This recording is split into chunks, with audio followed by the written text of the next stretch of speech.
So it's Roundup herbicide that's specially formulated for big jobs. That's the new one. On this one it says biodegradable.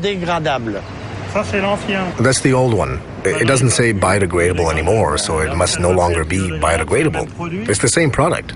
I imagine they don't have the right to say it anymore. It must not really be biodegradable. Be careful not to spray it in my face. Oh, I'm not a murderer. Well, I'm sure these Roundup-ready soybeans are ready to harvest today. They're probably about, I'm going to say about 11.5% moisture, so they're perfect for harvest. First heard about Roundup-ready soybeans in a farm magazine about 8 years ago, and it seemed like a neat innovation. The soybean has a protein genetically inserted into the plant, and its resistance of Roundup. The Roundup is sprayed on the plants. There's some definite advantages. If you look at my field here, you don't see weeds. When label directions are carefully followed, Roundup is not harmful to humans, animals, or their environment. Copyright Monsanto, made in Belgium. If you see any snails, don't spray them because they'll be inedible. So watch the strawberries. I'd encourage European farmers to take a look at the Roundup Ready technology. Frankly, it's very good for the environment. It's a sustainable system. So, give it a try.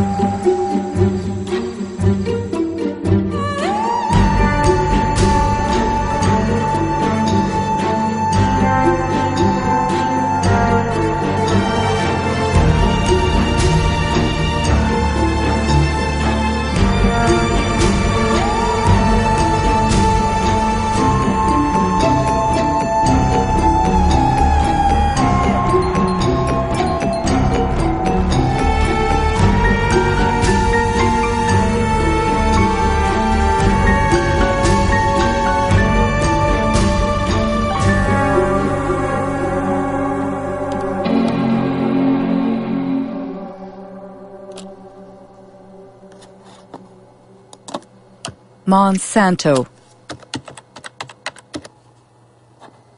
For 20 years I've traveled the globe, and everywhere I've heard about this American multinational.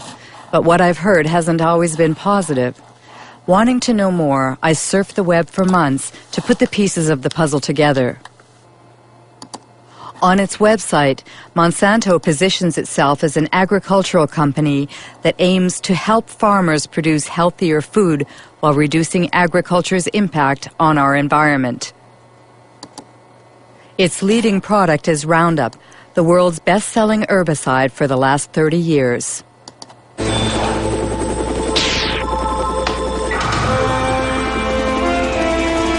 One shot, all it takes for weeds, Roundup. Monsanto is also the world leader in biotechnology. 90% of the GMOs grown on the planet belong to them. Most of them have been genetically modified to resist the application of Roundup, like Roundup-ready soybeans.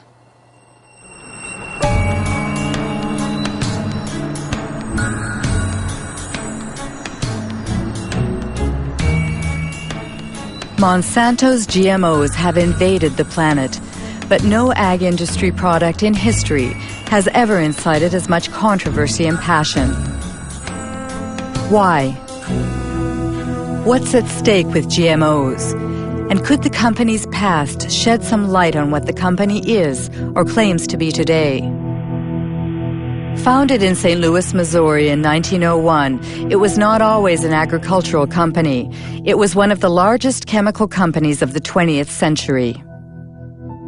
Chemistry is working for you, and very likely Monsanto is working for you.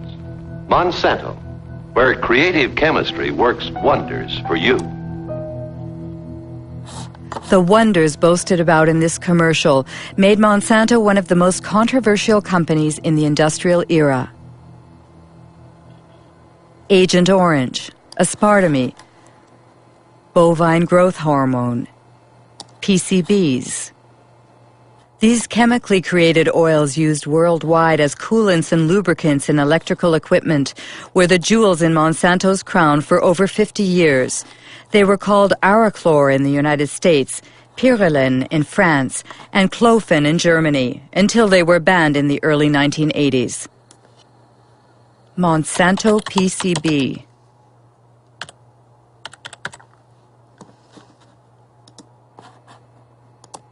A Washington Post article from 2002.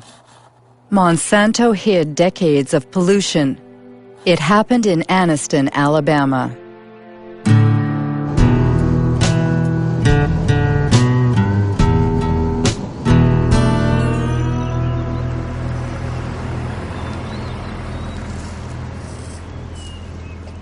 Terry was my baby brother. He died in 1971 from a cancer of the brains, or a tumor of the brains, cancer of the lungs, and hurries of the heart. He was 16. In the last 3 years, I have lost more friends. They died from illnesses, cancer, sugar diabetes, hepatitis, all these different ailments that comes with PCBs, and they have been related to PCB. This is Monsanto Road.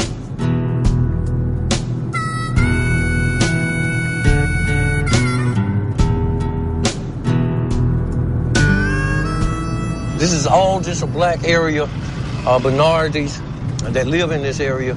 But every one of these homes was like contaminated. They just cleaned that yard up over there to the right about 6 months ago. These was all homes. These people lived here, and they had to move. The houses was torn down.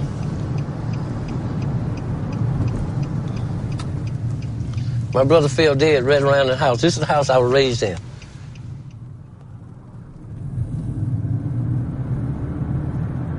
See this grass right here? They buried PCBs over here. Monsanto got permission to bury PCBs in Anniston. And this is Snow Creek right here, where they put the cement in here. It comes from the plant discharging to PCBs all the way down through here. And it was poisoning. They never told anybody, but they told the state. The state didn't tell us.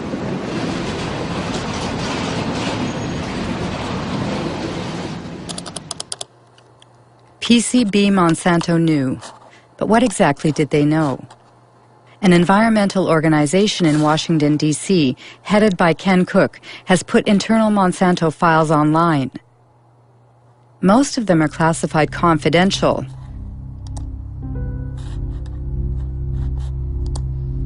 FYI and destroy. 1937, exposure to PCBs provokes systemic toxic effects and acne-form skin eruption. In 1961, 2 workers developed hepatitis symptoms after a pipe broke in a factory using PCBs. In 1966, Monsanto scientists placed fish in Snow Creek's water. All were dead in 3.5 minutes. Pollution, a letter addressed to sales executives in 1970. This is the one that really tells you the story. They're saying, we can't afford to lose $1 of business. Their neighbors in Anniston were not told about the poisoning that they were inflicting upon them because they didn't want to lose $1. It was only when lawyers went to court on behalf of people in Anniston and forced the company through the legal system to disclose these internal secret documents that we knew what they knew. They knew the truth from the very beginning. They lied about it. They hid the truth from their neighbors. They hid the truth, in many cases, from the government authorities. And when they did share information with government authorities that should have been acted upon, the government authorities, instead of siding with the people who were being poisoned, sided with the company. They sided with Monsanto. It was outrageous, absolutely unforgivable.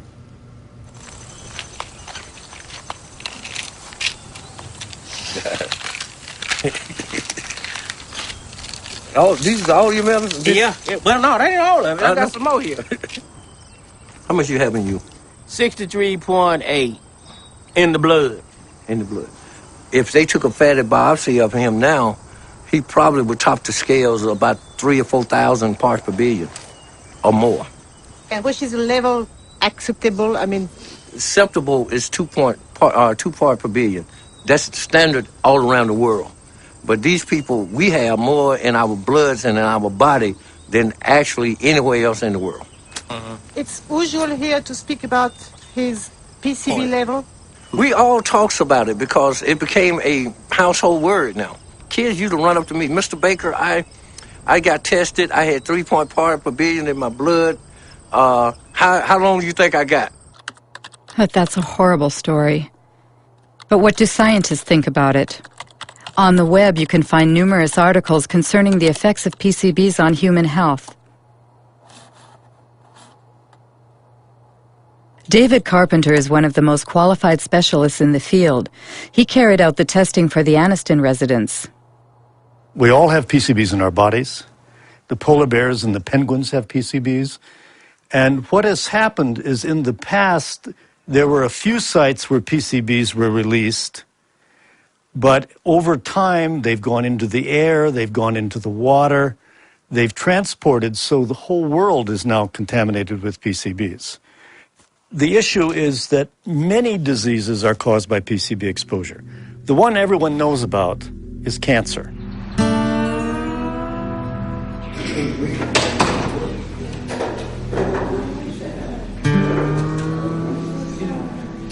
My test results stated that I had 202 parts per billion in my system. Women that get pregnant and have PCBs in their body will have a child with a reduced IQ. 29.6. PCBs cause reduced thyroid function. Over 1,800. PCBs interfere with sex hormones. Pass away, I just let me pass away. Pass away in peace. He's gonna pay, I said then. He's gonna pay for the way that he has done to us. In 2001, 20,000 Anniston residents filed 2 lawsuits against Monsanto. Monsanto and its subsidiary Solutia settled by paying $700 million to compensate the victims, to clean up the site, and to build a specialized hospital. But no Monsanto executive was ever sued. To do justice. Under American law, in most instances, it's very rare for executives or officials in these companies to be held criminally responsible. So we have the civil system, the civil courts. We make them pay. And the truth of the matter is, in most instances, the price these companies pay decades later is a fraction of their profits. And this is why it pays to keep these problems secret. And it makes you wonder what they might be keeping secret now.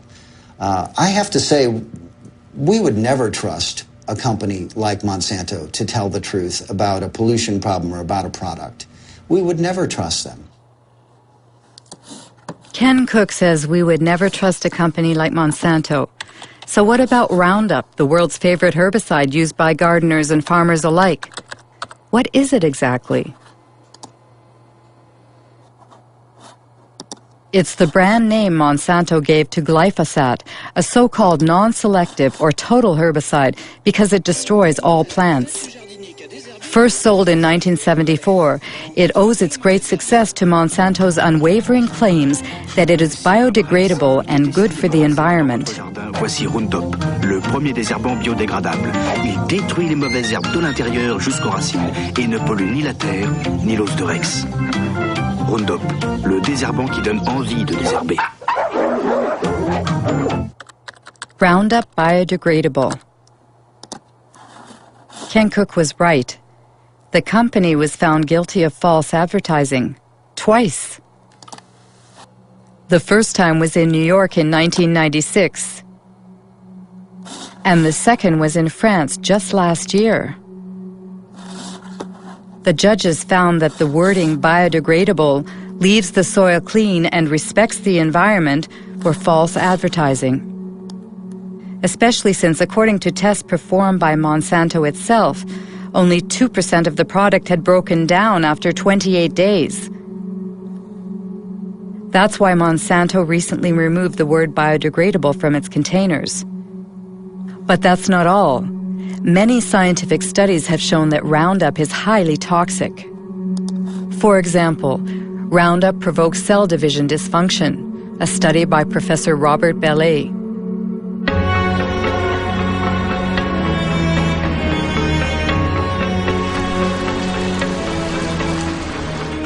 Professor Bellet works for the National Center for Scientific Research and the Pierre and Marie Curie Institute in France.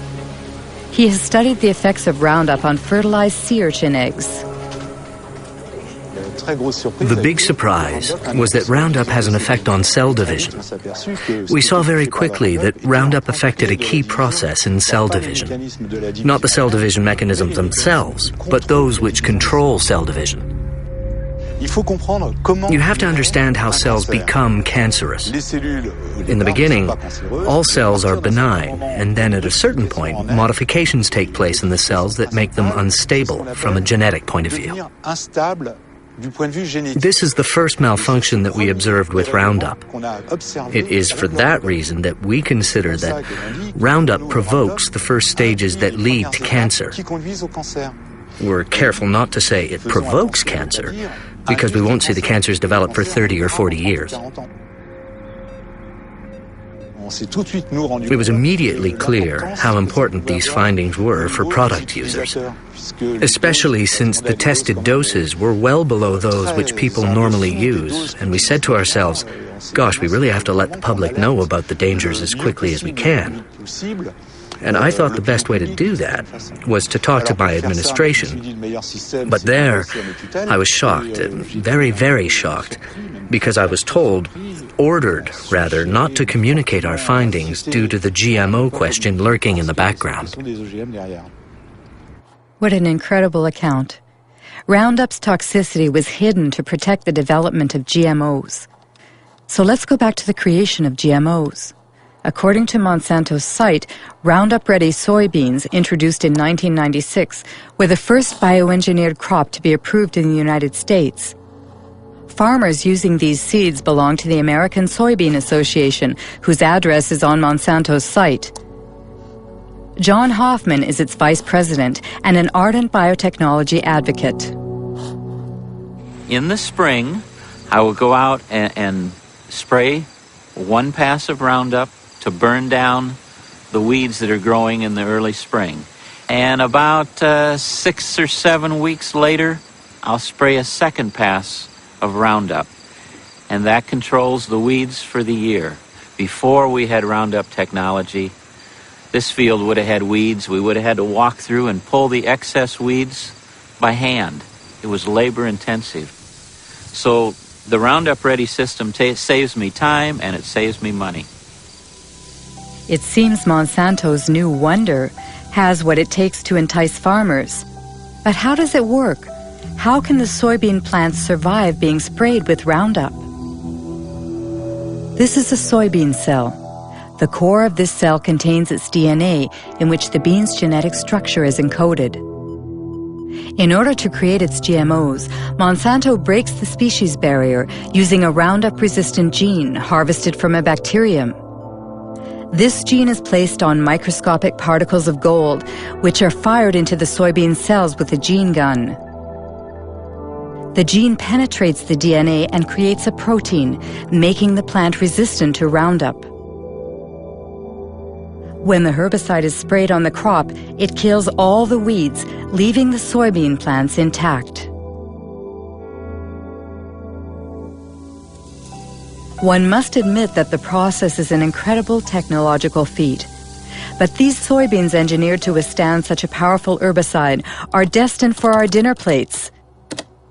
They must have been thoroughly tested before being put on the market. Who was the Secretary of Agriculture at the time? Dan Glickman, Bill Clinton's Ag Secretary from 1995 to 2000.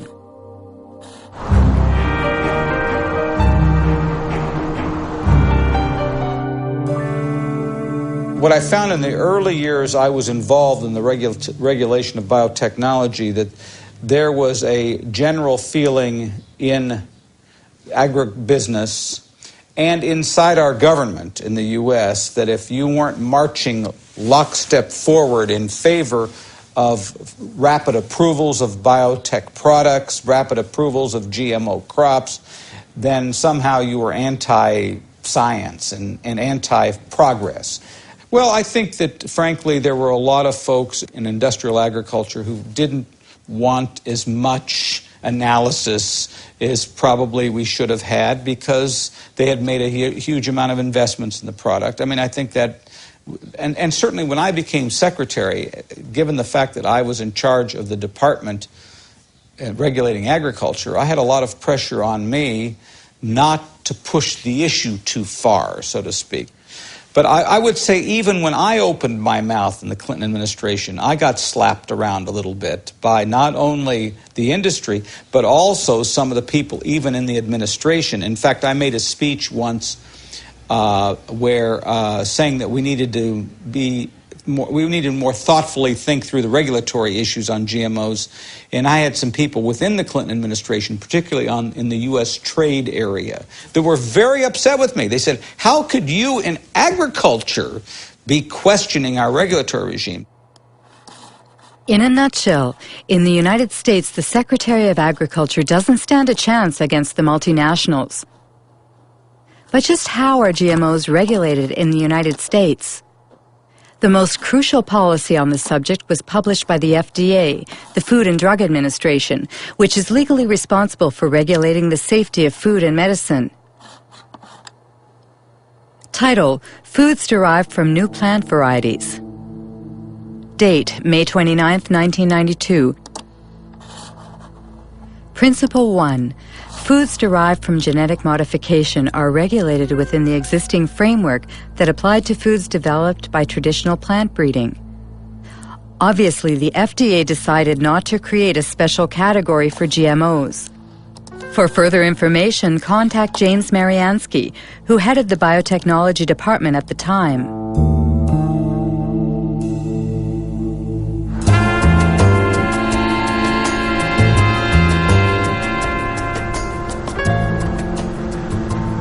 Basically, the government had taken a decision that it would not create new laws, that it felt there were already sufficient laws in place that had enough authority for the agencies to deal with new technologies. That means the White House asks the agency to write a policy where GMO should not be submitted to a specific regulatory regime? But it's not based on scientific data. It's a political decision? Yes, it was a political decision. It was a very broad decision that didn't apply to just foods. It applied to all products of biotechnology. Unbelievable. James Mariansky admits that GMO regulation was based on politics rather than science. How exactly did they justify their decision? Principle 2. The components of food as a result of genetic modification of a plant will be the same as or substantially similar to substances commonly found in food. In other words, the FDA considers that a genetically modified plant is equivalent to its conventional counterpart. What they call the principle of substantial equivalence has been adopted around the world, and it's at the heart of the debate between biotech supporters and GMO foes. How could the FDA decide that a GMO crop is the same as a conventional plant? What we do know is that the genes that are being introduced currently, to date, using biotechnology, produce proteins that are very similar to proteins that we've consumed for many centuries. That's the FDA's official position on the matter, which was toppled by Jeffrey Smith, author of several books on GMOs. Michael Hansen, scientific expert for the Consumers Union of the United States. And writer Jeremy Rifkin, who was the first to denounce the principle of substantial equivalence. The reason why GM crops are here is based on a deception that occurred in the FDA. They said that these foods are not different. They use the word substantially equivalent. They use the word not meaningfully or uniformly different. And what that turned into was a terminology called generally recognized as safe. or grass. Typically, if something is to be considered generally recognized as safe, it needs lots of peer-reviewed published studies and an overwhelming consensus among the scientific community. With GM crops, they had neither. What FDA was saying was if you introduce a gene into a plant, that gene is DNA, and we've consumed DNA. We have a long history of consuming DNA, and we can establish that that is grass. We were trying to say that these things should be considered food additives. When you want to put a new coloring agent in a food, the tiniest bit of coloring agent or a preservative or some other tiny chemical, that's considered a food additive, and you have to go through all these procedures to show that it meets the criterion of reasonable certainty of no harm. But when you genetically engineer a food which can cause untold differences in that plant, they don't require anything. Here in Washington, if you were to have an evening and go out and get a drink at one of the local haunts where all the lobbyists hang out, everybody would laugh about this. They all know this was a joke, this substantial equivalency. This was simply a way to paper over the need for these companies, especially Monsanto, to move their products into the environment quickly with the least amount of government interference.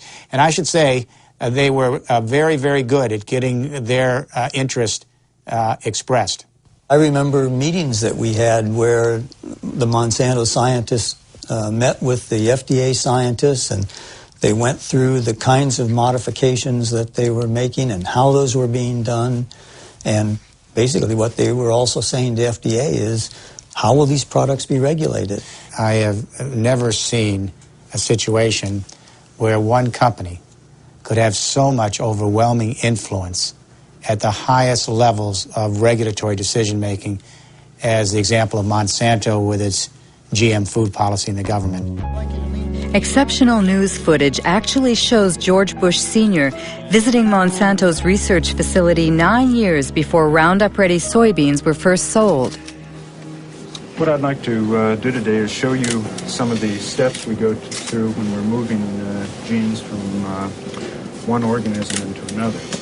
And you'll actually be doing the very little manipulations we do in the laboratory, where we take DNA, cut it apart, mix different pieces together, and then rejoin them, splice them back together. This tube contains DNA that was made from a bacterium. DNA would look the same whether it was from a plant or what an are we animal. saying here? Oh, I see. And this will lead you to do what? To have a stronger plant, or a plant that's resists herbicide? In this case, it resists the herbicide. I see. We have a fabulous herbicide. This is a chemical that will...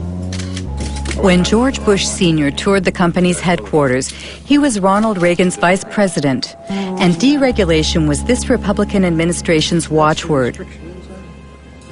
The intention was to boost industry by eliminating what White House hardliners called bureaucratic hurdles, like health and environmental safety testing, which were Monsanto's key problems. We have before USDA right now a request to test this for the first time on a farm in Illinois this year. And, Get hallucinating about it, we'll lose another year. Yes, we will. And then the expense goes out and nothing happens because you can't do it. Yeah, and I would say, quite frankly, we have no complaint about the way USDA is handling it. They're going through an orderly process. They're making sure that as they deal with these new things, they do them properly. And now, if we're waiting until September and we don't have our authorization, we may say something different. Call me. We're in a dereg business. In 1988, when George Bush Sr. was elected President of the United States, Dan Quayle became the new Vice President. 4 years later, he announced the American policy concerning GMOs, drafted just as Monsanto had wanted. We are taking this step as part of the President's Regulatory Relief Initiative, now in its second phase. The United States is already the world leader in biotechnology, and we want to keep it that way. In 1991 alone, it was a $4 billion industry. It should reach at least $50 billion by the year 2000, as long as we resist the spread of unnecessary regulation. Do you think it was really a conspiracy? A conspiracy is a strong word. From a corporate standpoint, it was a brilliantly executed takeover. Early on, a gentleman by the name of Michael Taylor became the deputy administrator of the Food and Drug Administration right at the time that they were about to set out their policy. Who is Michael Taylor? On the internet, only a single image remains of the man who once wielded his power so discreetly. Today he heads a foundation called Resources for the Future.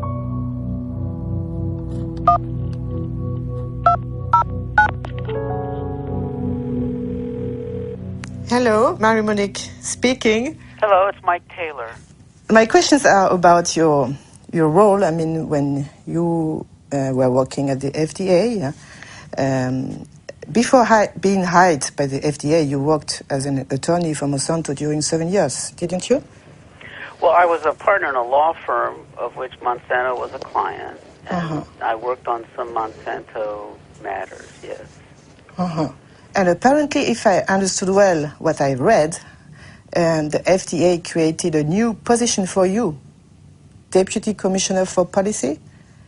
Well, because there was a special need at that time at the FDA because of the new GMOs? It had nothing to do with GMOs. Nothing at all to do with GMOs. I wasn't the author of these policies, but that's just false. He moved over to the FDA in July of 1991. Up until that time, he was at a law firm called King & Spalding. His personal clients included not only Monsanto, but the International Food Biotechnology Council. And he had drafted for them a proposal for how they would like to see genetically engineered foods regulated. And if you look at the proposal that was written for IFBC, that was Michael Taylor's, with the final one that was published, it looks very, very similar. So if he didn't write it, it looks like somebody took what he wrote and changed it slightly for the policy. Mr. Taylor was the deputy commissioner at the time, and he provided the leadership for the project and served as the chief, the sort of the lead policy person in terms of making sure that the project got done. So Monsanto played that game very well, both the political game and the regulatory game. They played a key role in bovine growth hormone in getting that thing approved, and also in how genetic engineering was dealt with. Michael Hansen has just mentioned bovine growth hormone. What's that? It's a transgenic hormone that's injected into cows, increasing dairy production by 20%. It would be an understatement to say that it had critics. The hormone threatens our health. Deadly poison. Manipulation. Called RBGH for recombinant bovine growth hormone, Monsanto began selling it to dairy farmers in 1994 under the brand name Posilac.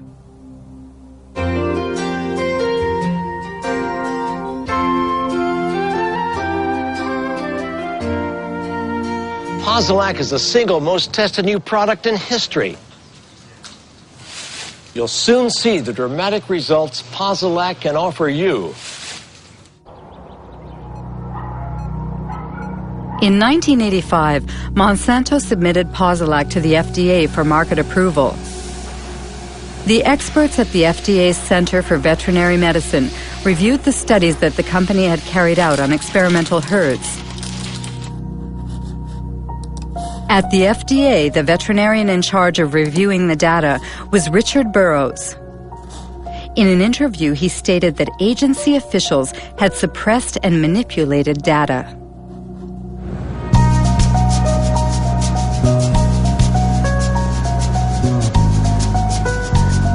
The data that they came in with lacked a lot of insight into the dairy industry. They didn't ask crucial questions about these diseases, and that is mastitis, which is infection of the mammary gland, and reproductive problems. So when the first data came in and that was missing, I said, all right, guys, you need to go back and get information.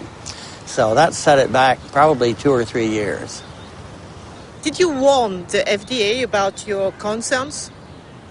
They pretty much just sidetracked me. They pulled in, my boss pulled in other people that were closer to him, and I saw less and less of the data. Even the things I had asked for to be done, I didn't, like the mastitis studies, I never really got to see a lot of that because they figured, well, if you're in the way, we'll get you out of the way. So they sidetracked me. Eventually I was fired. One day I was escorted to the door and told that was it. I was done. Have you been threatened? Yes, mainly by the lawyers for Monsanto, because when I was going for my appeal, they told my lawyer that if I went in and revealed any company secrets in my defense, that they would sue me. In the end, the FDA was forced to reinstate this conscientious veterinarian. He eventually resigned, disheartened. On the internet, there's also talk about files that were stolen from the FDA and sent to Dr. Samuel Epstein, who heads the Cancer Prevention Coalition.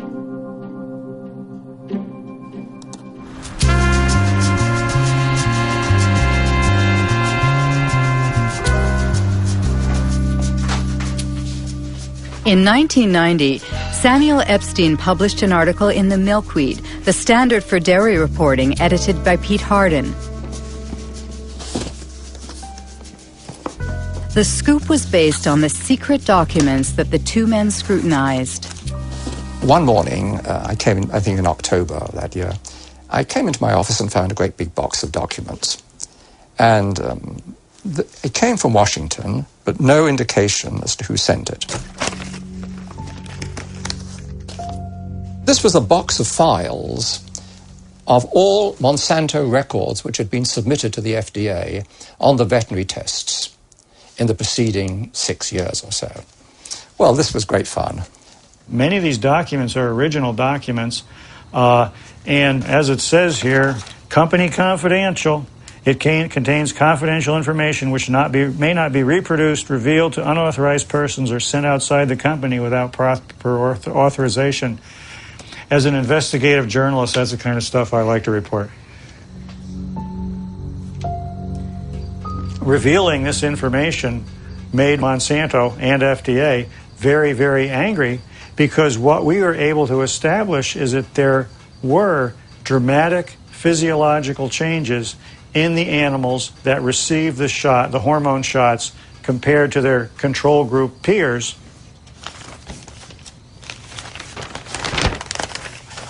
For example, we see the ovaries of the cows receiving the synthetic hormone in the different treatment groups were, for the right ovaries, 34% larger, 42% larger, and 44% larger.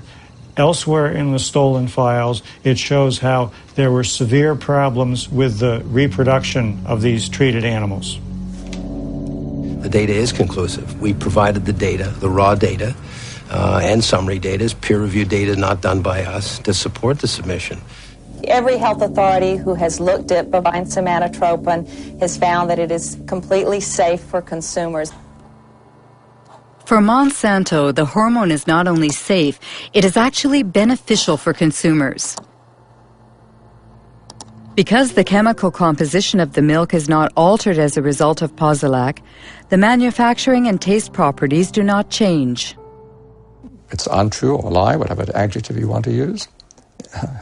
It's a very different product. It's a very, very different product in many, many ways. First of all, as there's a high incidence of mastitis in the cows, there'll be pus in the milk. And then you'd find antibiotics given to the cows to treat the mastitis. So a wide range of antibiotics would be in the milk. Apart from that, and very, very importantly, very substantial increases in levels of IGF-1, or insulin-like growth factor 1. There have been a series of studies, somewhere in the region of 60, relating increased levels of IGF-1 and breast, colon, and prostate cancers. Absolutely incredible. Are there other countries that have approved RBGH? Apparently, the hormone was banned in Europe and Canada. Canada? That's strange because Health Canada usually models its decisions on the FDA's. RBGH, scandal at Health Canada. Monsanto accused of attempt to bribe Health Canada for RBGH. Margaret Hayden, I swear that the evidence I shall give on this examination... In October 1998, 3 scientists from Health Canada testified before a Senate commission in order to stop the approval of the transgenic hormone. The scandal was made public by whistleblower Dr. Shiv Chopra. Shall be the truth, the whole truth, and nothing but the truth. So help me God. My question to myself was, what truth am I going to tell? The one I know or what the minister is telling me to tell? And that was my conflict. I would ask each one of you, have any one of you been lobbied by Monsanto? Any one of you? No. Dr. Hayden? I did attend a meeting back approximately about, I believe, 1989-90, and Monsanto representatives had met with myself and my supervisor, Dr. Drennan, and my director, Dr. Messier, and at that meeting, an offer of $1 to $2 million was made by the company, and I don't know any more about what became of that, but my director indicated after the meeting that he was going to report it to his superiors. How did Monsanto react? Well, Monsanto did not deny that they made the offer of $1 to $2 million at this meeting. They later on tried to say, oh, this was an offer of research in Canada to do some more studies in cows in Canada or whatever. So anyway, that's what happened in Canada. The drug was not approved. So the European Parliament, based on what revelations in Canada, banned it forever. And then all of a sudden, we 3, Margaret Hayden, Gerard Lambert, and I, were dismissed for disobedience. And we fired. All 3 of us were fired, and those fights are now in courts. Bovine growth hormones! The United States Congress also opened an investigation at the request of RBGH opponents who oppose the ban on labeling milk as RBGH-free. Interestingly enough, the investigation was never completed. Purchases of milk surpluses. Bovine growth hormone, BGH, is a test of consumer acceptance of genetic engineering. In the garbage. In the garbage!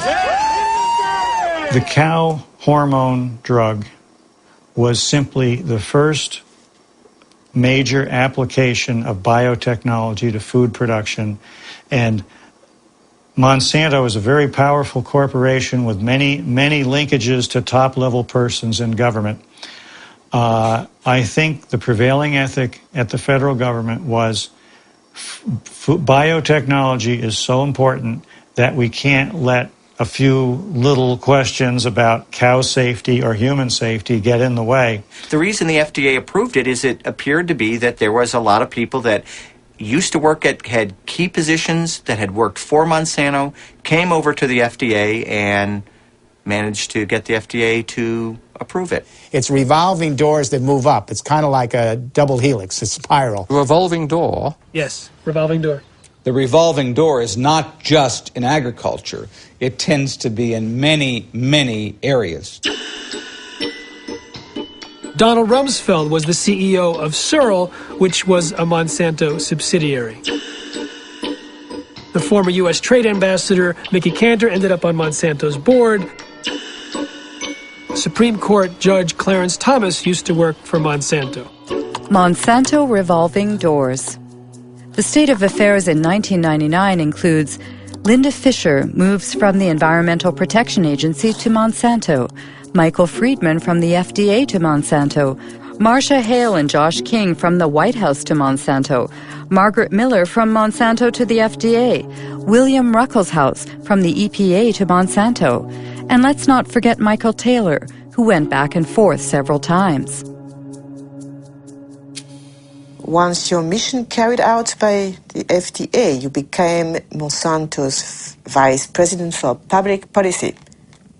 Right. So there is no conflict of interest for you. No, and again, the rules are the rules, and I played within the rules.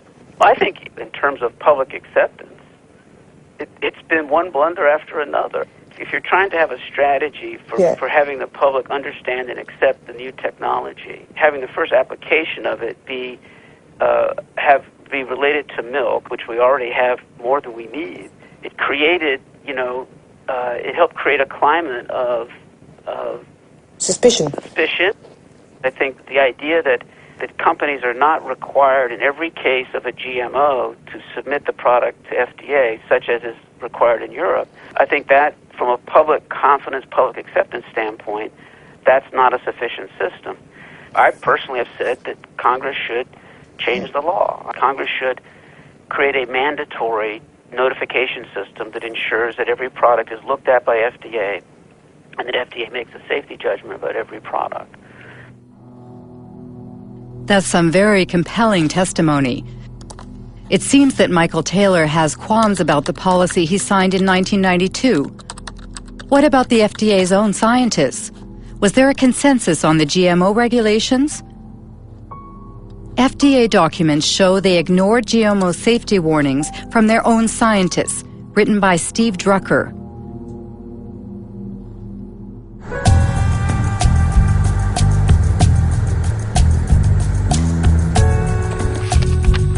Lawyer Stephen Drucker represents a coalition of nonprofit associations.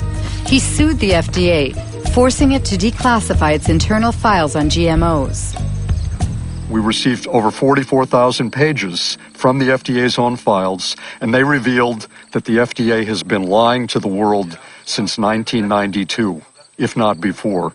But they continue to lie. They are still lying. They claim that there's an overwhelming consensus in the scientific community that genetically engineered foods are as safe as their conventionally produced counterparts. And they claim that there has been sufficient data to back up this consensus. Both of those claims are blatant lies.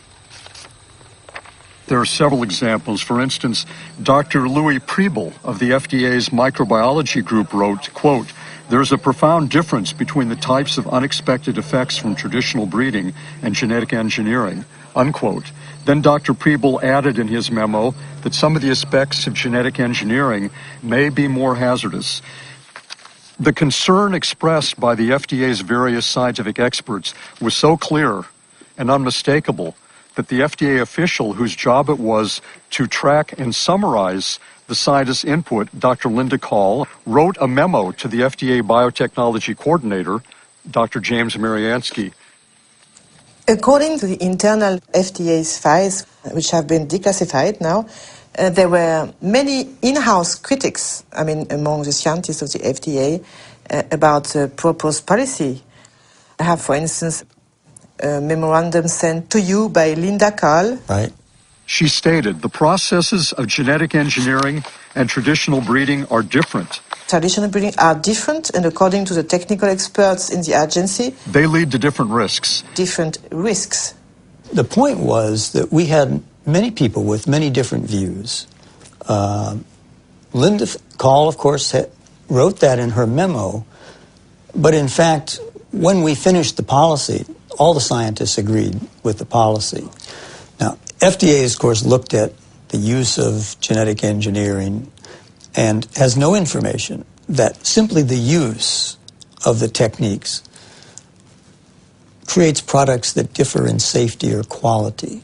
Even before the consistent warnings in the memos from the FDA's own scientists, the FDA had very clear warning because the very first genetically engineered food supplement that came to market in the United States caused a major epidemic. Do you remember what happened in 1989 with L-tryptophan? You remember? Yes. It was a bioengineered amino acid. We know very well what's amino acid and... Right.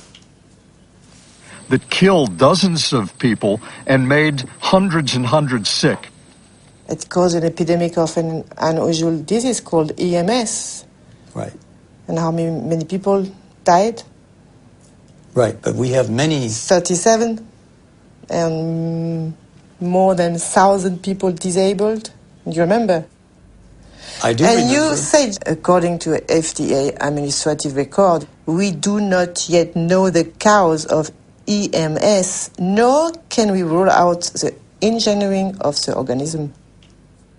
Did you say that I read? Yes. Amazing. James Mariansky can't rule out the possibility that it's the genetic manipulation itself that triggers unexpected side effects. But he did nothing. Have any independent scientists investigated this question, which is crucial for consumers? Arpad Pusztai, world-renowned scientist, lost his job when he warned about GE Foods. 1998.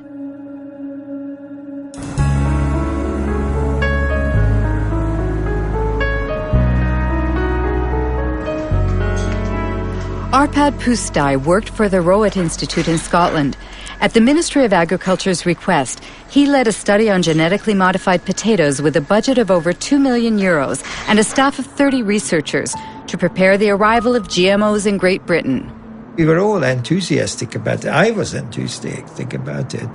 The ministry thought that if we did this study, looking at all aspects, then it would be an endorsement of GM. And when they introduce it, they would say that the foremost laboratory in Europe, nutritional laboratory, had looked at them and they found them all right.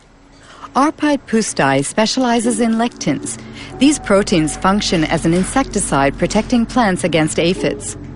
Rowett scientists had created potatoes that were resistant to aphids and into which they introduced a snowdrop gene, which produces the lectin in question. Beforehand, they verified that in their naturally occurring state, lectins themselves do not pose a health risk. The genetically modified potatoes were tested on rats. It had twofold effects. First, it started to increase a proliferative response in the gut.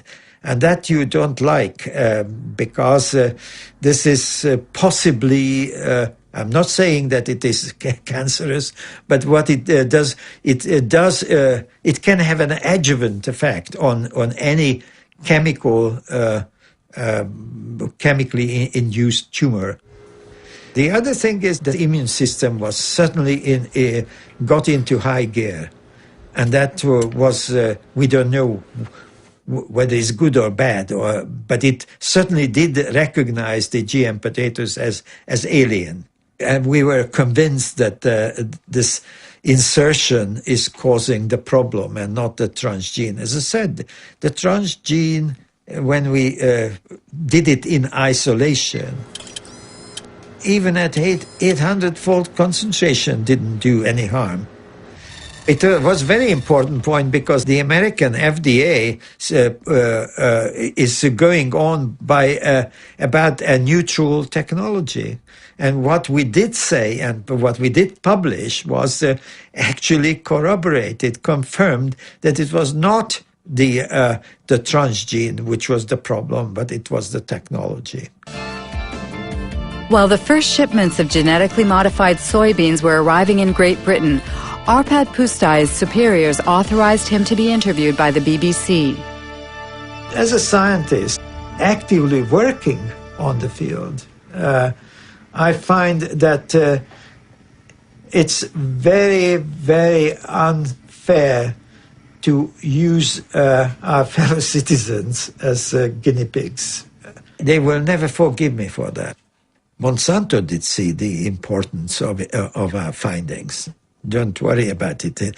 Even before the broadcast went out, they already knew because the Scottish Crop Research Institute did get a lot of money from Monsanto. And they were not slow to understand the implications.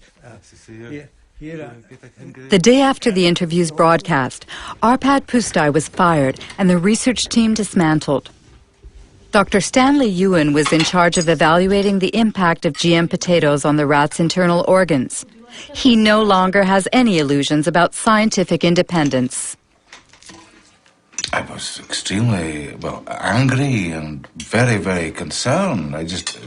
It's like your whole world is disappearing under your feet. What's going on? But you see, they start to discredit Stanley as well. It's not just Arpad and me.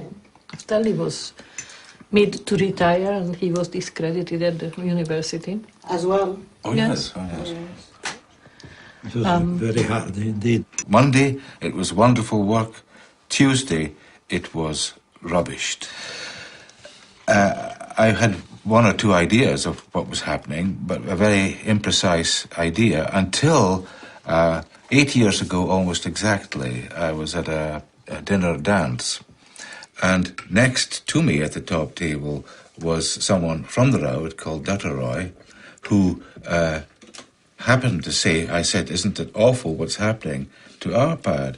Yes, he said, and did you not know that there were not one, but 2 phone calls from Downing Street to the director? And then, of course, I saw clearly what was happening, that this was something sort of supranational, if you like, some pressure being put on Tony Blair's office to stop this work because it was perceived by the Americans to be harming their industrial base, the biotech industry, in other words. The Arpad Pusztai scandal triggered a massive rejection of GMOs in Great Britain, led by Greenpeace. A year later, Robert Shapiro, Monsanto's CEO at the time, agreed to participate in a teleconference organized by the environmental organization. This is the only existing video footage of the former CEO. He was responsible for moving the company into the biotechnology era with its new slogan, Food, Health, and Hope. Monsanto made huge efforts to push its products in every direction with the full support of multinational food manufacturers, retailers, communications firms, regulators, even governments. You behave not as a company offering life and hope, but as bullies, trying to force your products on us. If I'm a bully, I don't feel that I'm a very successful bully. I want to start by emphasizing that biotechnology is a tool. Biotechnology in itself is neither good nor bad. It can be used well or it can be used badly. The products that are on the market have been reviewed through the regulatory processes that society has established in order to assure not only safety, but the environmental safety of the products themselves.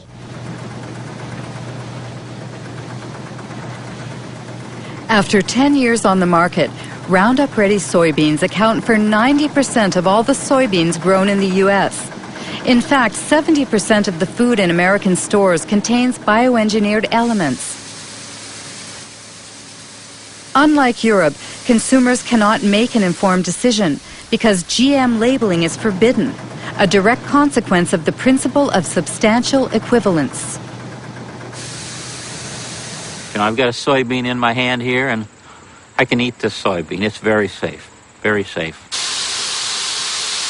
I think FDA is confident that the soybean, in terms of food safety, is as safe as other varieties of soybean. How is the FDA confident about that? It's based on all the data that the company provided to FDA that was reviewed by FDA scientists. And so it's not in the company's interest to try to design a study in some way that would mask results. How can James Mariansky be so sure? If I type in Monsanto falsified scientific studies, I get 174,000 hits. Among them, a report from the EPA of the United States. Monsanto accused of falsifying studies concerning the carcinogenicity of dioxin.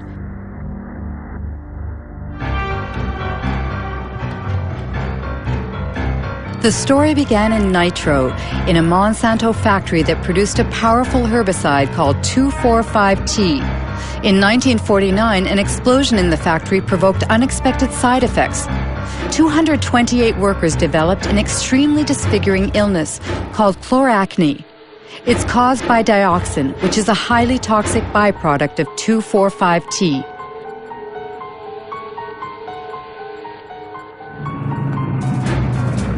(2,4,5-T) was the main ingredient in Agent Orange, the defoliant used by the U.S. Army during the Vietnam War. During the war, 40 million liters of Agent Orange, containing 400 kilograms of pure dioxin, were sprayed on trees in southern Vietnam. 3 million people were contaminated, including thousands of American soldiers. Even some 40 years after the end of the war, dioxin continues to claim more victims. We know today that this poison provokes cancer and serious genetic malfunctions.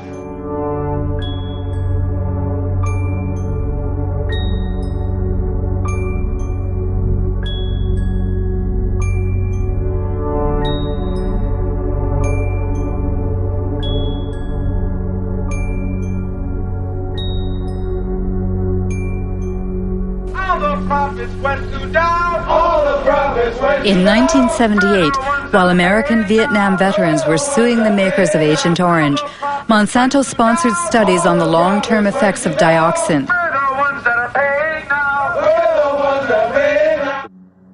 The company paid scientists to compare the health of workers who had been exposed during the nitro plants accident 30 years prior to the health of non-exposed workers.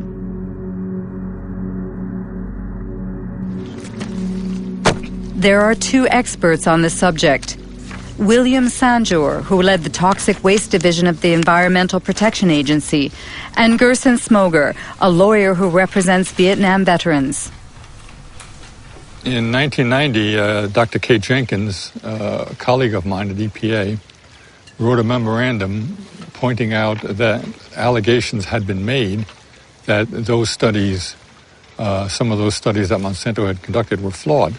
And if they were done correctly, would have reached just the opposite result of that Monsanto had. The Monsanto studies showed that dioxin was not a human carcinogen.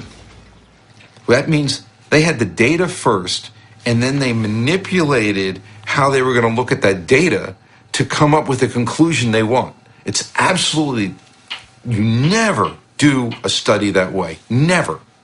And they did it absolutely wrong, and they achieved what they wanted. And it came out later that there were people that had cancer that in one of these two studies were listed as being exposed to dioxin. And the same 5 people in another study were listed as not being exposed. When you put all these cancers into the unexposed, then it looked like the unexposed people were getting as much cancer as the exposed. And they said, but there's no difference. See, they're the same. So then thousands of veterans were disallowed benefits because of exposure to Agent Orange. So all policy was affected by those studies for 7 to 9 years in this country. Being a good scientist and a good EPA employee, and someone, by the way, who's quite fearless, Kate Jenkins wrote a memorandum to the EPA Science Advisory Board asking them to review these 2 studies to see if they were correctly done. The fact is, there was no investigation of Monsanto. It didn't exist. Nobody investigated those studies. Nobody, period. What they investigated was Kate Jenkins, the whistleblower. They made her life a hell. They harassed her. They changed her jobs. They persecuted the poor woman. If you think of Monsanto today, they are telling that their GMOs, for instance, are sound and safe. Do you trust I wouldn't the believe company? a word that company says. Nothing. I might trust some independent source who investigated their claims, depending on who that independent source was and how good they are and how independent they are. Precisely. In order to prove the safety of Roundup-ready soybeans, Monsanto carried out a study which was published in 1996 in a well-respected scientific journal. The study was supposed to assess the effects of GM soybeans on animal health, specifically on rats.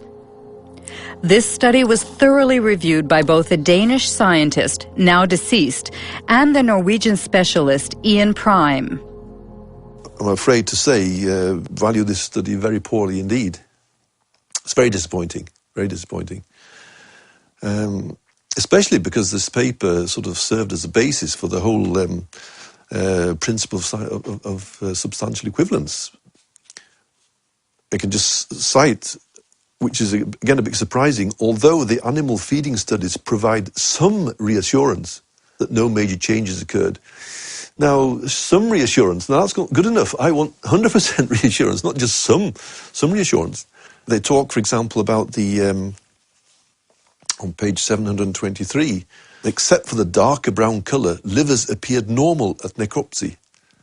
I mean, you can't do that without looking inside. You have to look at the content inside the liver, taking sections, showing under the microscope that there is no difference. They've used, for example, older rats. Obviously, again, if you want to avoid any problems, okay, use an adult. But if you want to see if any changes are evident, then you should use younger individuals, of course. In some ways, you can say it's bad science because a lot of the data that they should have shown isn't shown. But did you try, for instance, to get access to the raw data? I didn't. A colleague of mine did, and spent quite a frustrating length of time going through different offices and so on. But finally, the answer was the answer was no. If there was nothing to hide, then there should be no problem. You should be willing to distribute your material for anybody to do work on. And when you keep it tight, then you suspect that there's why is this the case? One thing is sure, thanks to this limited study, Monsanto's GMOs have inundated the world, principally in North and South America, Asia, and Australia. After only 10 years, transgenic crops now cover 250 million acres. 70% are Roundup resistant, and 30% have been genetically modified to produce an insecticide called Bt.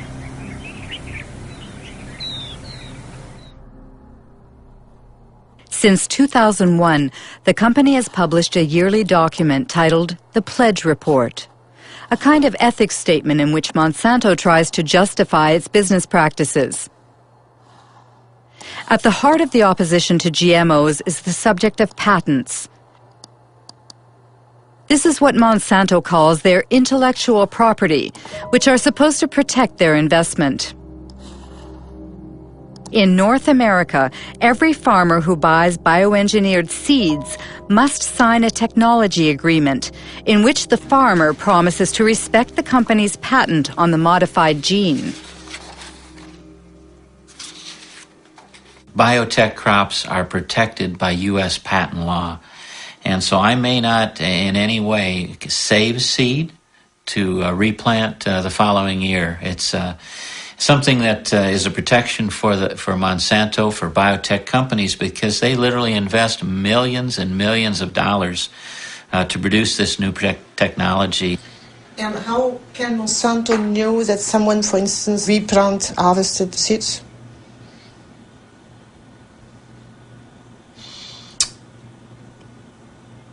I'm not sure how to answer that. No, how they would know if someone replanted seed. That's a good question for Monsanto. The question is so touchy that Monsanto prefers to circumvent it by making glorious promises.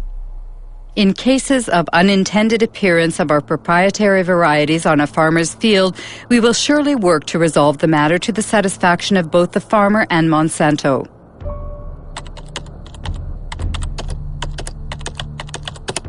The reality seems much less idyllic. The Center for Food Safety in Washington, D.C. published a study on farmers sued by Monsanto for having not respected its seed patents. It found at least 100 lawsuits and many bankruptcies. Among the victims, Troy Rush, an Indiana farmer.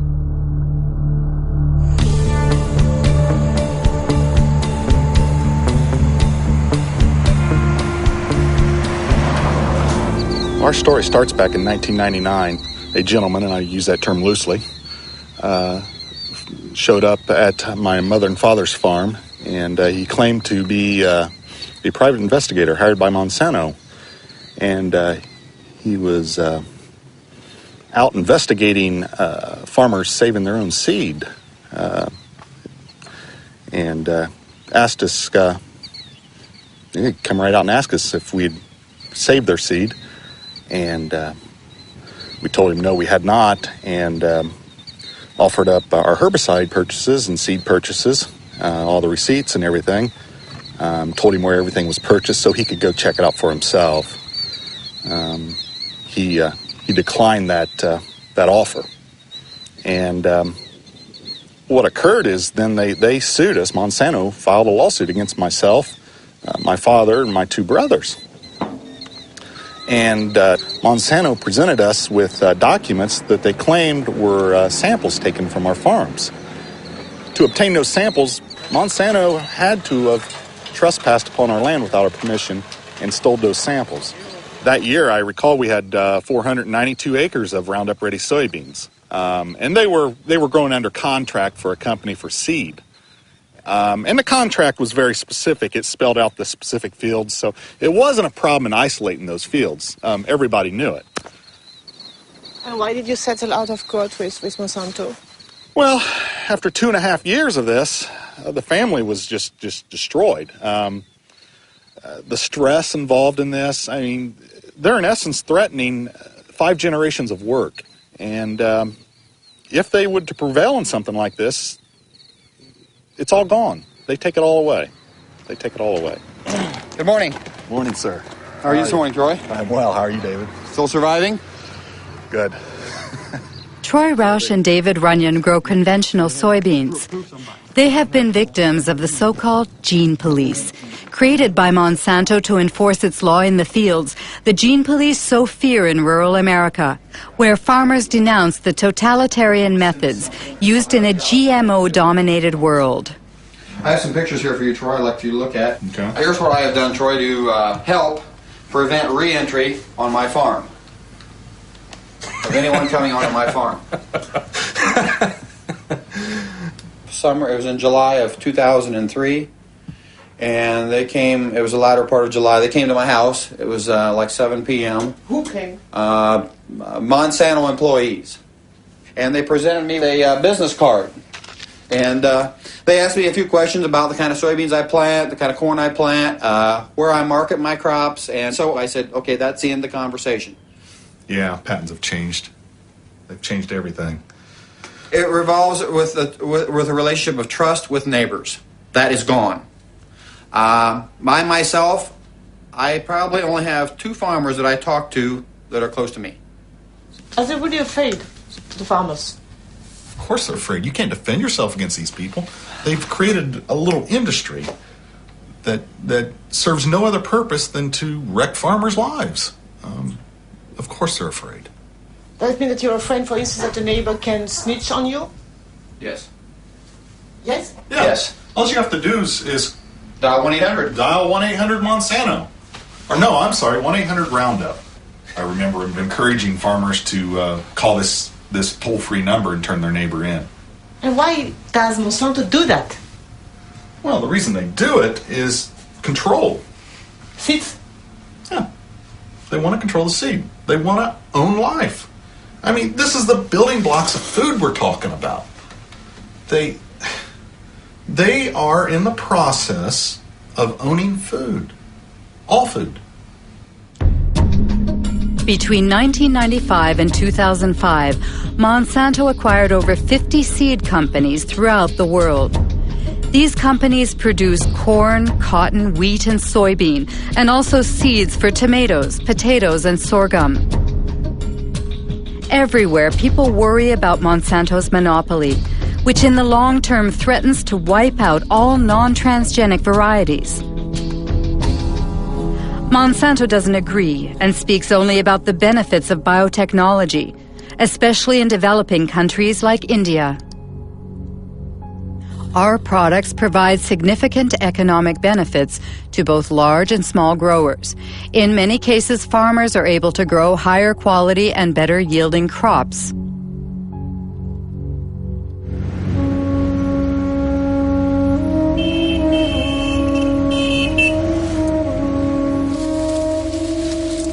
India is the world's third largest cotton producer.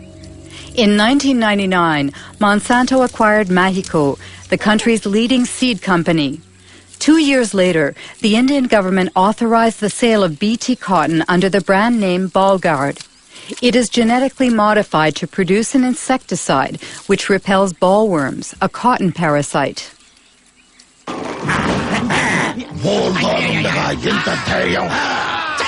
బోల్గార్డ్తో రాత్రి పగలు రక్షణ చూశారా Bollgard శక్తి యొక్క వాగ్దానం spray తక్కువ లాభం ఎక్కువ Bollgard ప్రతి విత్తనాలు కాయదుర్చు పురుగులతో పోరాడే శక్తి.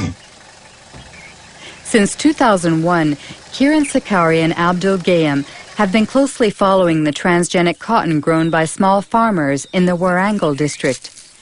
Every year, the two agronomists publish a report comparing bioengineered cotton with conventional cotton in terms of yields and production costs.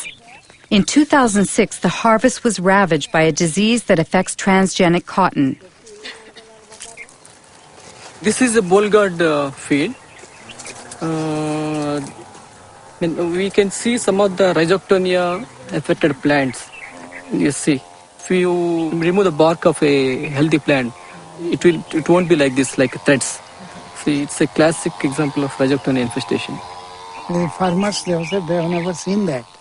And when we were doing our study from 2001, we have noted this disease on very few samples in the BT cotton only. And as the time passed, the spread was seen more and more in the BT fields as well as some non-BT fields also. But I personally feel that there may be some interaction, undesirable interaction between the host plant where the gene was introduced and the gene which is carrying the BT. And that has introduced the weakness in the plant not to resist this rhizoctonia. I have seen the website of the Monsanto. BT cotton reduces 78% of the pesticide reduction and pesticide consumption, and it gives you 30% better yields. But it's an utter flop. After 90 days, invariably you have to spray for bollworms, even on BT cotton. How do you explain that so many farmers are buying BT seeds? See, presently the option is is getting narrower and narrower to the farmer. During the current season, even farmer wanted to go for non-BT. There was no non-BT hybrid seed available in the market.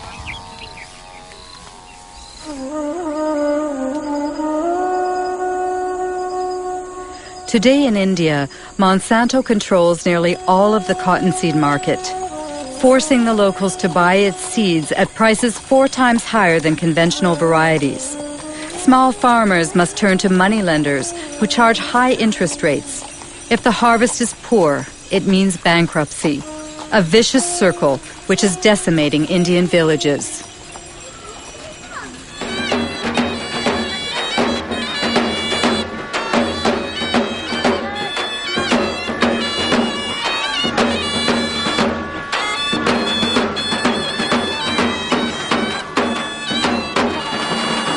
आज जे आपल्या इथं आत्महत्या झाली ती कशामुळे झाली? BT cotton. अजून काय कारण होतं? कर्जबाजारी. वय काय होतं? 25. हा, ही कन्झ्युम्ड पेस्टिसाइड 1 लिटर पेस्टिसाइड.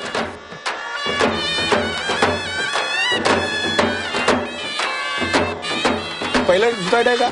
नाही. जगात किती झाली?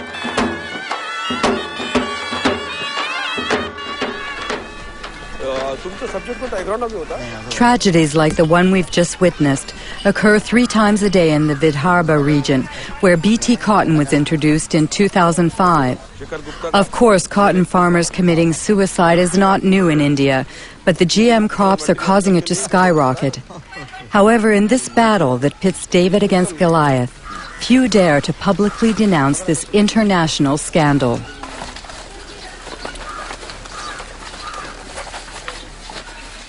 This is Vidarbha's rice growing belt. So if you see, the minimum suicides are there. But This is the cotton growing area. The result of the BT cotton is the first year 600 suicides from June 2005 to June 2006. Second year, still today, within 6 months, 680 suicides. So it's a disaster. It's a complete disaster, yes. All these technologies, either it is GM or biotechnology, they are actually making the farmers completely dependent on the market. Because not only that you have to pay more for the seed procurement, but you have to fertilize it. And this very claim that no spraying is required, no pesticide required, is also false. When Monsanto claims in advertising that GM crops are adapted for small farmers, what do you think it's? Our experience shows that it is completely false. It's completely false. It's a lie.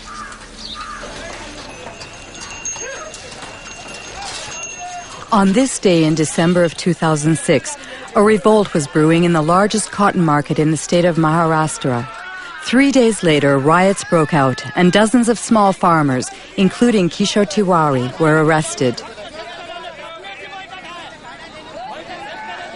बहुत कम भाव में ले रहे माल और काश्तकार करके परेशान हो रहे. तुमचं किती आहे बेटा कर्ज? 32,000 rupees a day. तुमचं 60,000 rupees a day. तुमचं 50,000 rupees a day. 20,000 rupees a day. 50,000 rupees a day. 15,000 rupees a day. किती लोकांना बीटी लावायचं नाही पुढच्या हातवर? सर्व. They don't want to go for the BT.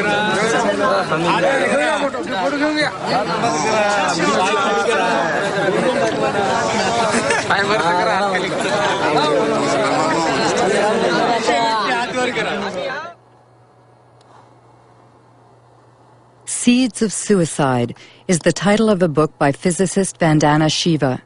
She won the Alternative Nobel Prize and heads the Navdana organization, which aims to conserve traditional seeds.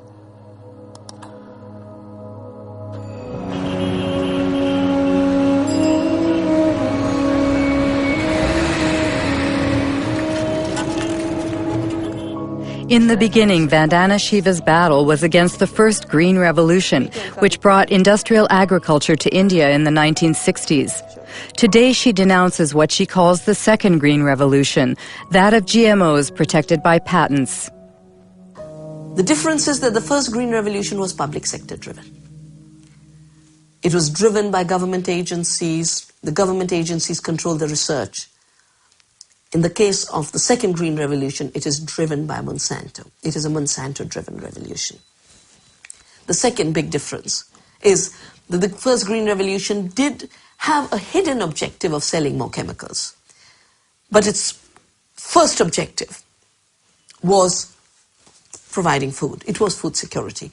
And yes, they grew less pulses, they grew less oilseeds, but they did grow more rice and wheat. It fed people.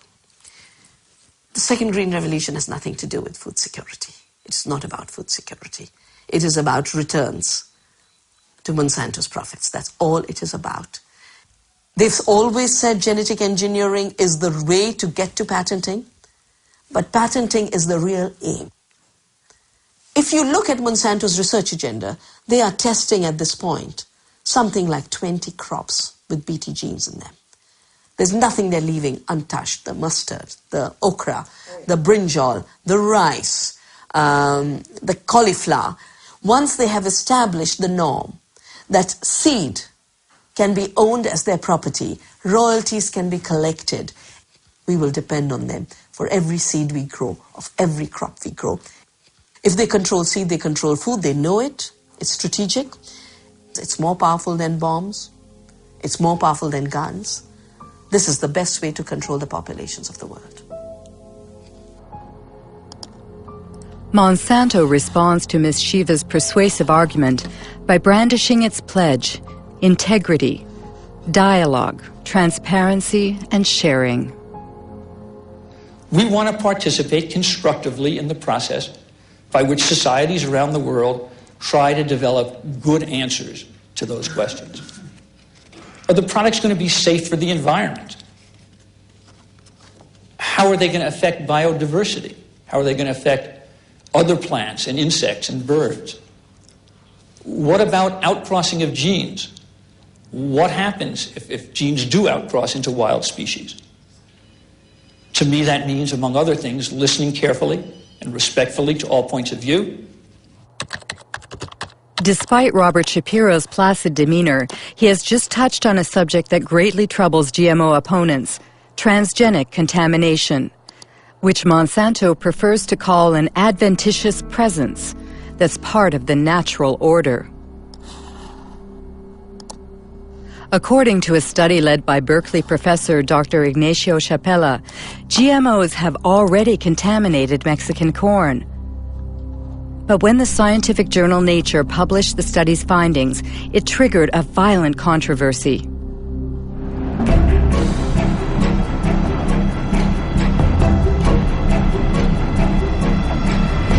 I had been working for 15 years with indigenous communities in Oaxaca, in Mexico, and they had been developing the capacity to analyze their environment themselves. One of my students went to try and train people to detect transgenics. We brought with ourselves a positive control. That was a can of corn from the US that we knew was transgenic. And we were looking for a negative control. And we thought the best negative control is going to be corn from the local places, because we all believed that was the cleanest, the most well-preserved source of corn in the world. So the surprise came when we looked at these samples and we discovered that the samples that we all believed would be non-transgenic had already transgenic DNA within them. It was a very big surprise for us to discover that these land races of corn that were kept by people locally and supposedly maintained over 10,000 years had already been reached by transgenic contamination, mostly from the US.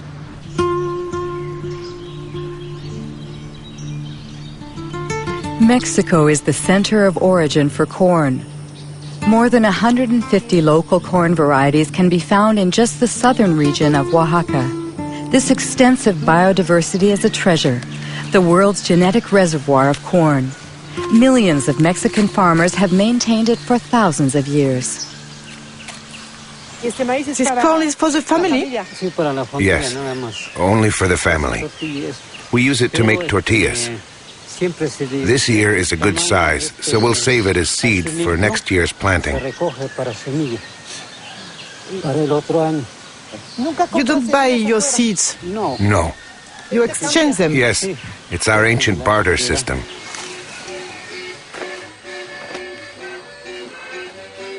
To preserve its corn's diversity, Mexico has banned genetically modified crops. However, due to the NAFTA free trade agreement it signed with the United States and Canada, Mexico cannot stop the massive importation of American corn, 40% of which is genetically modified. This industrial corn, as it's called in Mexico, is highly subsidized by the U.S. government.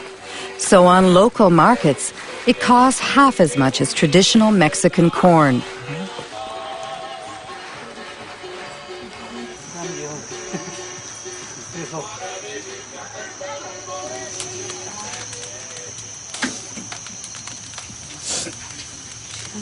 Do you always make your tortillas with local corn? Yes.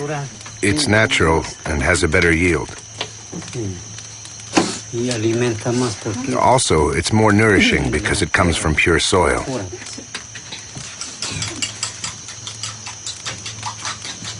That's blue corn. In the past, my ancestors only planted this kind of corn. Today, we maintain it as well. It existed before the Spanish conquest. Yes, there's another kind of conquest. What's the new conquest? It's the transgenic conquest that wants to destroy everything by making local corn disappear so that their industrial corn can dominate. If they succeed, We'll be dependent on multinationals. We'll be forced to buy the fertilizer and insecticides they sell, because without them, their corn won't grow. Whereas the local corn grows very well without fertilizer or herbicide. Look at it. It's very beautiful.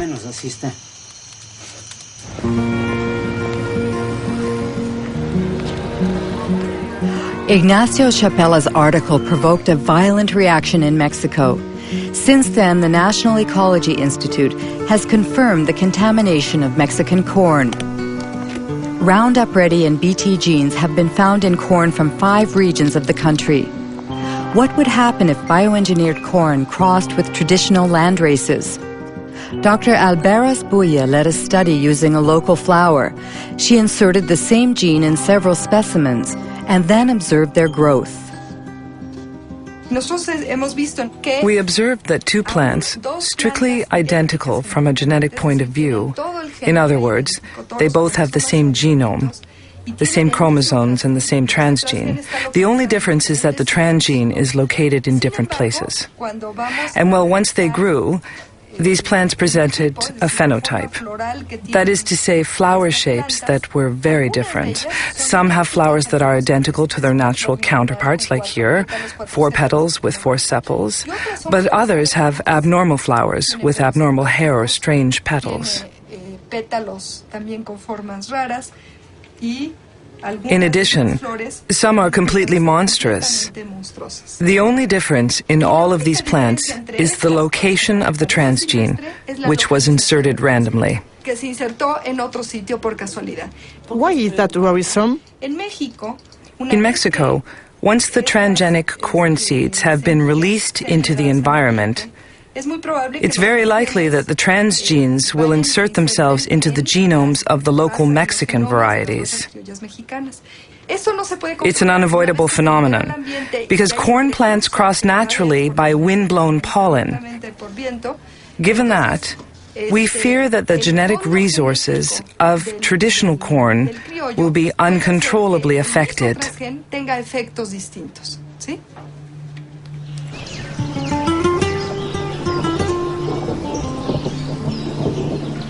Buenos días, los seguimos invitando para que... Good morning. We invite you to attend a meeting about the new diseases which are infecting our corn because of transgenic contamination.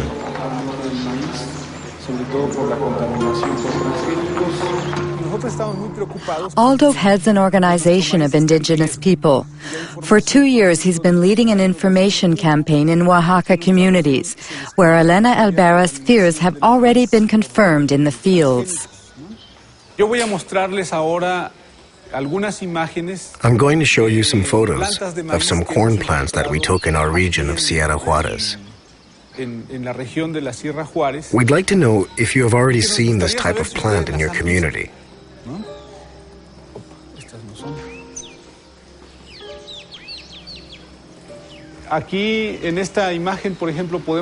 You can see that some very strange things are going on. This plant, for example, has a branch here and another one there. Normally, a corn plant is not like that. There is always only 1 ear per leaf. But look here. There are 3 ears coming out of the same leaf.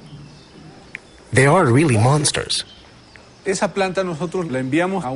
sent a plant sample to a biotech lab to see if maybe it contained genetically modified genes. Unfortunately, the test came out positive. Usually, we see these types of plants along the roadside or in people's yards. It's possible that people buy corn in a shop and they drop some kernels while walking. Some kernels germinate. This is how traditional corn became contaminated.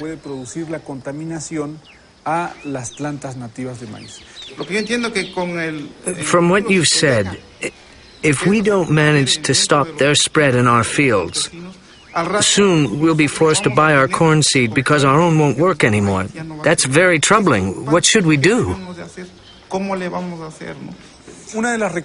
First of all, if you find a strange plant, you should immediately remove its stamen, because that's where its pollen comes from. In any case, you must be very vigilant in monitoring your plants.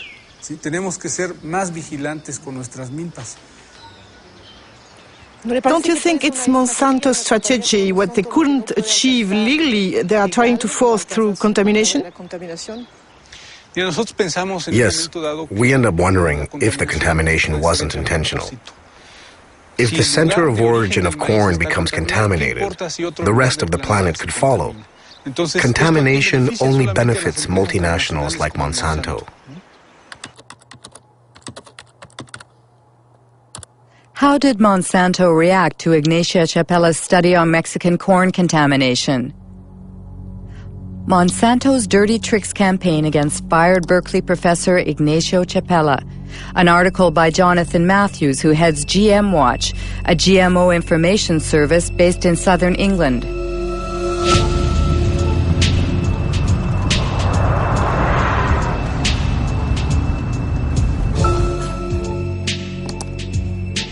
According to Jonathan Matthews, Ignacio Chapella was a victim of a campaign launched on AgBioWorld, a pro-GMO internet site. On the eve of the article's publication in Nature, a certain Mary Murphy posted an email that AgBioWorld distributed to thousands of scientists around the world.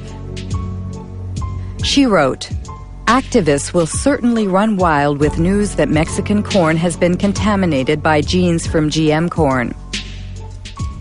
The very next day, a certain Andora Smetacek posted a second email. "Activists first, scientist second." It's totally a smear campaign, and this is what happens over the first couple of days. You get Murphy and Smetacek coming in, then others come in and they say, we have to campaign on this, we have to inundate Nature, we have to go to the editor of the journal and we have to say this research isn't valid. Smetacek and Murphy, we'd been tracking them for some time and trying to work out who they were. In the case of Smetacek, we could look at the technical headers on the email. It says received from, and then we've got an internet protocol address. If we go off to a website registration site, now all we have to do is just to copy that IP address. Organization name, Monsanto Company, and based in St. Louis. Then Mary Murphy left behind details that enabled us to track who she was. So if we look here at the information that appeared, posted by Mary Murphy, and then we get the IP address bw6.bivwood.com. When we found that that was the original name of a PR agency called the Bivings Group, we quickly found out that on their client list was Monsanto, that this was an internet PR firm for Monsanto. That means fake scientists. Very dirty tricks. Yeah, no, we're talking very dirty tricks here. Yeah, I mean, there's no ethics at all in what's going on here. It shows an organization that is determined to push its products into countries around the world, and it's determined to destroy the reputation of anybody who stands in their way. Jonathan Matthews' accusations were covered in the British press, but Monsanto chose to ignore them. As it continues its unrelenting rise, the company defends its vision of a transgenic world that will resolve the problems of famine and the environment in perfect harmony.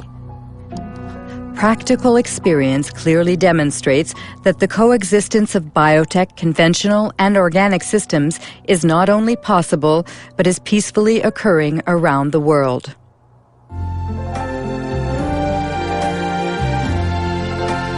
I see trees of green. Imagine mundo que preserve a natureza, o ar, os rios. Onde a gente possa produzir mais com menos agrotóxicos, sem desmatar as florestas. Você pensa num mundo com transgênicos. What a wonderful world. iniciativa Monsanto com apoio da Associação Brasileira de Nutrologia.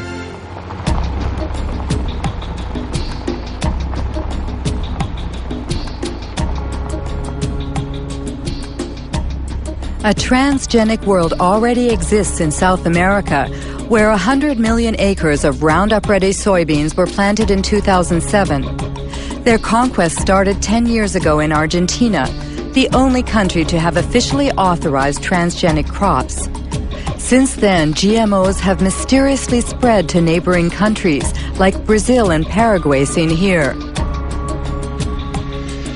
In 2005, Paraguay finally legalized these smuggled crops to save their soybean exports to Europe, where labeling GMOs is obligatory. In reality, for the Ministry of Agriculture, the deed had already been done. We had to authorize GMO seeds because they had already entered our country in a, let's say, unorthodox way. Do you know how transgenic seeds entered the country? Through the black market or smuggling? We don't speak about the black market, but about the blank sack, because these are the seed sacks that have no official markings. Did Monsanto play a role in this seed contraband? It is possible that the company, let's say, promoted its varieties and its seeds, and as I told you, the government had to react after the fact to authorize what was already a reality.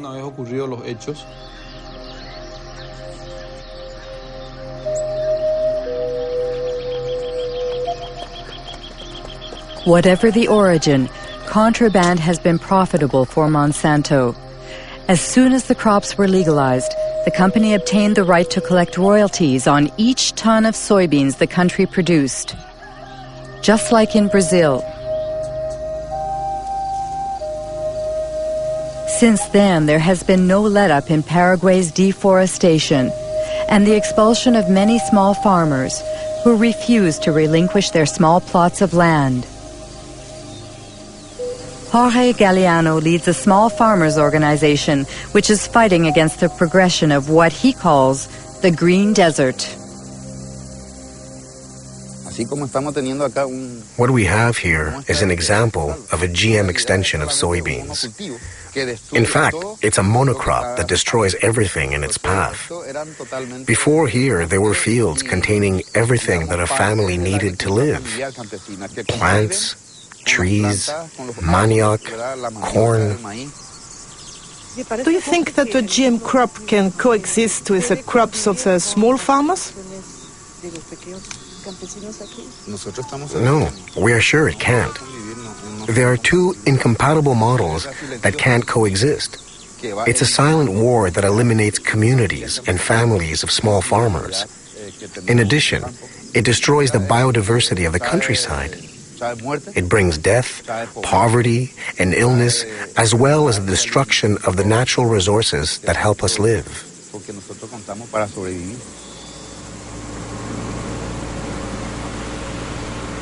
Today, Roundup is sprayed all over Paraguay by plane or mechanical spreaders driven by unprotected farm workers. The herbicide is sprayed right up to people's front doors or near the subsistence crops of small farmers.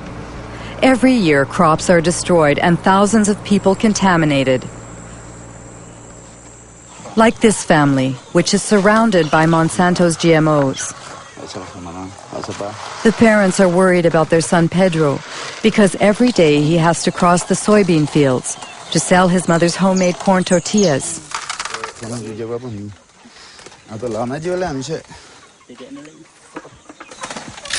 How long has he had that? It started 15 days ago. It started on his foot and then it spread. That's how it starts.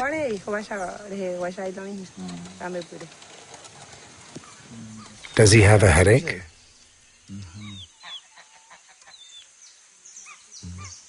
Is he eating? Very little. Today he didn't want to eat what I prepared for him. He only drank a little fruit juice. And his brother? He eats better, but it's difficult.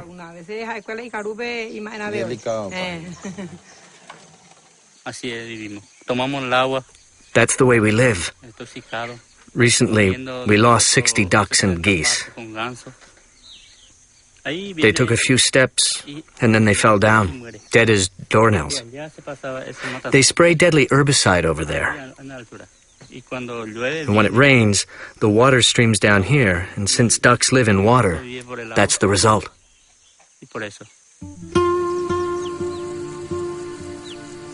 In Paraguay, 70% of the farmland is owned by only 2% of the population. With GMOs, the concentration is increasing. 3/4 of the soybean producers are foreigners staking claims for this new green gold. The ban on animal-based feed after the mad cow epidemic and the recent biofuel craze have caused soy prices to soar, triggering a rush to Roundup-ready crops. According to the last census in Paraguay, each year 100,000 people leave rural areas to live in urban slums. An estimated 70% flee Monsanto's genetically modified soybeans, which are destined to feed Europe's chickens, cows, and pigs. We are going to talk about the production model of GM soybeans promoted by Monsanto.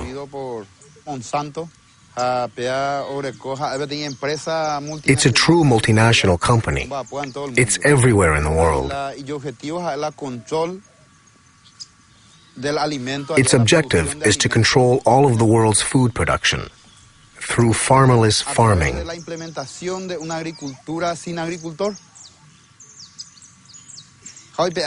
The result is that Monsanto is depriving us of our food sovereignty, of our ability to feed ourselves without depending on anyone else. That is why we say that we must fight for our independence, for our land. We must defend our communities, our families, and our country. In my case, my family lives in the city, but I don't want to go there. In the city, you have to buy everything, even food. Here, whatever we grow is ours. We can eat whatever we want, but in the city, you can't. If you don't have money, you have to search for food in garbage cans. I'd like to add that these families' struggle to survive touches all of us. In 2007, Monsanto employed 18,000 workers in 50 countries. In 2007, its stock prices continue to rise, and its profits have reached $1 billion. Its shareholders include not only pension funds and banks, but also hundreds of thousands of small investors.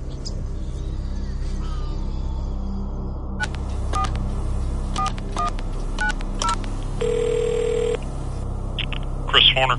Hello, Christopher Horner. I'm Marie-Monique Robin from France. Yeah, we appreciate your persistence in asking, but we've had several conversations internally about this and have not changed our position, so there's no reason for us to participate. Our suspicion is that it would not be positive.